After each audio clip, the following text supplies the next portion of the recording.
గురువుగారు, అరచేతిలో ఉన్నటువంటి రేఖలు అదృష్టాన్ని సూచిస్తాయా? ఈ హస్త సాముద్రికం అనేది ఎప్పుడు వచ్చింది? దీన్ని ఎంతవరకు విశ్వసించవచ్చు? నిజమే.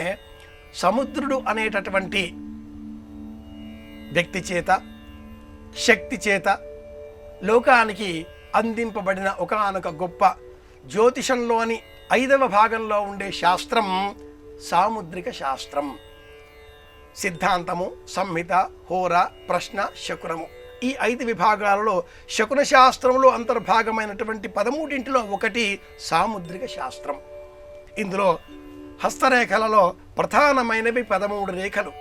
ఇవి కాకుండా హస్తం యొక్క దళసరితనం, వేళ్ళు, చివరలు, ఆ వేళ్ల మధ్య ఉండేటటువంటి వ్యత్యాసాలు అనేకం మన జీవితంలో వచ్చేటటువంటి వివిధ పరిస్థితులను, దశలను వివరిస్తాయి.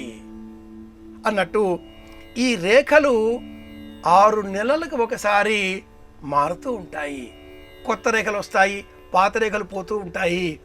ప్రధానంగా ఉండే 13 రేఖలలో కూడా జీవన రేఖ, బుద్ధి రేఖ, హృదయ రేఖ, విద్యారేఖ, అదృష్టరేఖ, ధనరేఖ, సోలమన్ లైన్, 6th సెన్స్, ఊహాత్మక రేఖ, భోజన రేఖ, కుజరేఖ, ఆయుర్దాయ రేఖ, ఈ రేఖలు ప్రధానంగా ఉన్నప్పటికీ వీటిపైన బిందువులు ఏర్పడతాయి. అలాగే ఖండన రేఖలు వస్తాయి.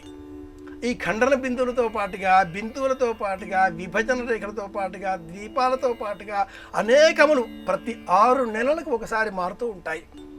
13వ రేఖగా విదేశాలకు వెళ్ళేటటువంటి రేఖ చంద్రభాగంలో ఇలా దిగువగా ఒక రేఖ చూపిస్తూ ఉంటారు. బుధ క్షేత్రం నుంచి కేతువు వరకు వచ్చేటటువంటి నిలువు రేఖ. పూర్వం లేకపోవచ్చు. జాతక చక్రంలో పరాశర దశలో, చంద్ర దశలో చంద్రుడు అనుకూలంగా ఉంటే ఈ రేఖ ఏర్పడుతుంది.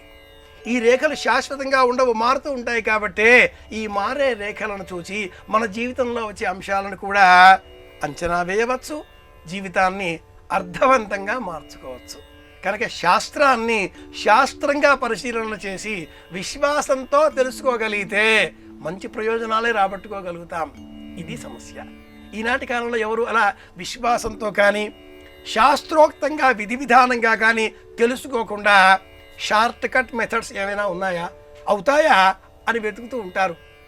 అవుతాయా లేదా అనేది పక్కన పెట్టి నేర్చుకునే ప్రయత్నం చేద్దాం. ఇది శాస్త్రం.